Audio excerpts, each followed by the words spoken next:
শুভ সকাল। আপনারা সবাই ভালো আছেন তো? আর আজকের দিনটা একটু ভিন্ন, পবিত্র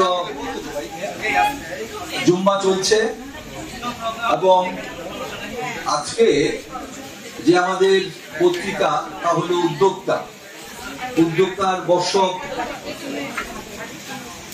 উদযাপন করছি, অর্থাৎ ৪র্থ বছরে পা দিয়েছে। ৩ বছর আমরা পার করেছি। এর মধ্যে যে অলংকারটা হলো অ্যাকচুয়ালি আপনারা এখানে যারা ওমেন এন্টারপ্রেনার যারা আছেন, যারা মহিলা উদ্যোক্তা আছেন, তারাই কিন্তু আজকের অলংকার।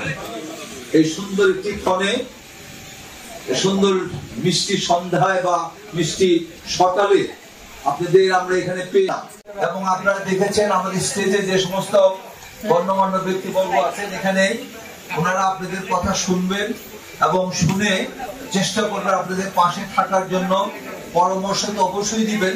তার চেয়ে বড় যে জিনিসটা হবে তা হলো আপনাদের চলমান প্রক্রিয়ায়, গণতান্ত্রিক পন্থায়, এবং যে জিনিসটা তা হলো যে আমাদের চলমান অর্থনৈতিক চাকাকে সচল করা।